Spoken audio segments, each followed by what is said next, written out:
Olá, graça e paz. Você que é da Primeira Igreja Batista em Itajaí, você que nos ouve pelas redes sociais. Hoje nós estamos iniciando uma série de estudos voltado com o objetivo de nós enxergarmos a vida de Jesus Cristo nos 4 evangelhos, começando pelo Evangelho de Mateus, e entendermos como discípulos, como servos dele, olharmos e ver o que nós podemos aprender, capítulo a capítulo, com algumas porções com um objetivo muito mais devocional do que algum estudo extensivo, expositivo, detalhado. Mas é aquilo que de fato está no meu coração, o que eu olho para Mateus aqui logo no capítulo número 1 e consigo enxergar e quero compartilhar com vocês. A gente olha para a vida de Mateus, que é um dos discípulos de Jesus Cristo, logo no capítulo número 1, com as seguintes palavras: registro da genealogia de Jesus Cristo, filho de Davi, filho de Abraão. Abraão gerou Isaac, Isaac gerou a Jacó, Jacó gerou a Judá e a seus irmãos. E aí a gente vem toda a narrativa até o versículo número 17, falando de forma detalhada a origem do nosso Senhor Jesus Cristo. E aqui uma das coisas que me chama muita atenção é a palavra cumprimento. Porque se cumpriu no versículo de número 22, tudo isso aconteceu para que se cumprisse o que o Senhor dissera ao profeta Isaías. A virgem ficará grávida e dará à luz a um filho, chamarão Emanuel, que significa Deus conosco. Ou seja, irmãos, o cumprimento dessa palavra, de que ele viria, ela foi realizada aqui. E a gente olha para o livro, para esse capítulo de número 1, nós percebemos gente que tem uma reputação duvidosa, que talvez nós não gostaríamos de fazer cumprir na nossa genealogia. Por exemplo, não era muito comum, irmãos, a gente ter mulheres nos registros. Isso não era tradição.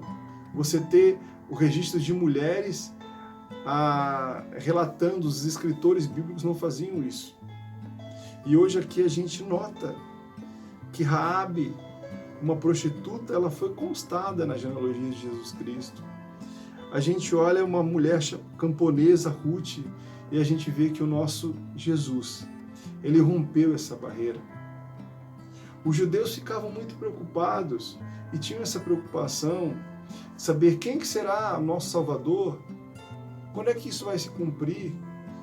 E é interessante que a gente olha para o autor Mateus aqui, ele tem essa preocupação de fazer constar o histórico, a árvore genealógica do nosso Senhor Jesus Cristo.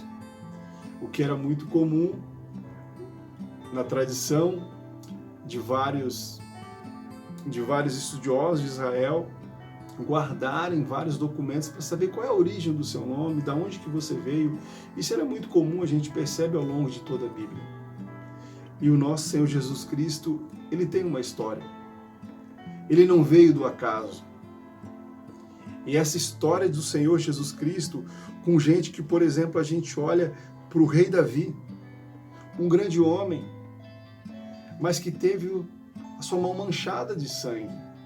A gente olha, por exemplo, para uma outra mulher, que aqui é uma sujeita oculta, mas também se faz presente, Betseba, no versículo número 6, e Jessé gerou o rei Davi, e Davi gerou Salomão, cuja mãe tinha sido mulher de Urias.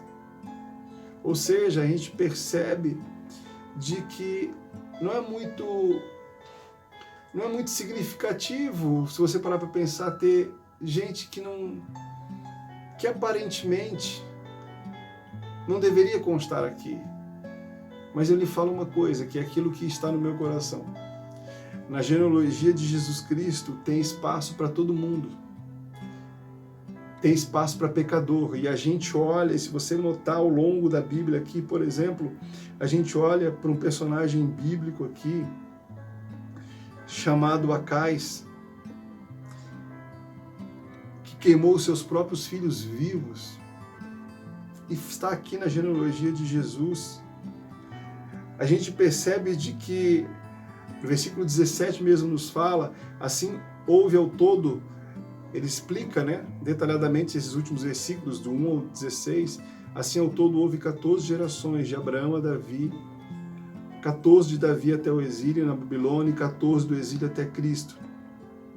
Portanto, a gente nota a história de crescimento de Israel e o esvaziamento desse povo, até a chegada do nosso Senhor Jesus Cristo. Ou seja, a gente percebe de que Deus, ele usa pessoas comuns na sua história. Na história do seu Filho, ele fez fazer com que pessoas comuns, gente pecadora, viesse ao mundo e que de fato pudesse fazer constar e de fato pudesse fazer contribuir para a história daquilo que nós temos. E hoje, como discípulos de Cristo, o que a gente pode olhar aqui para a genealogia de Jesus Cristo? A gente percebe que a história da redenção ela não acabou. Ela não acabou simplesmente aqui, Jacó gerou José, marido de Maria, da qual nasceu Jesus Cristo, que é chamado Cristo. Não, todos nós. Essa história aqui da genealogia de Cristo, ela continua. O meu nome está lá, o seu nome está lá. E esse é o convite que ele tem e ele nos faz, que a gente possa fazer constar tantos e tantos outros nomes. Gente muito comum, gente muito simples. Gente que, apesar de todo o seu pecado, a gente aprende que não é pelos nossos méritos, mas é apesar dos nossos deméritos, que ele faz constar e ele faz cumprir a sua história em nós. Que Deus te abençoe, que você possa ter essa certeza, que a história da redenção, ela continua na sua vida, ela continua acontecendo, ela continua cumprindo, e que Deus te abençoe.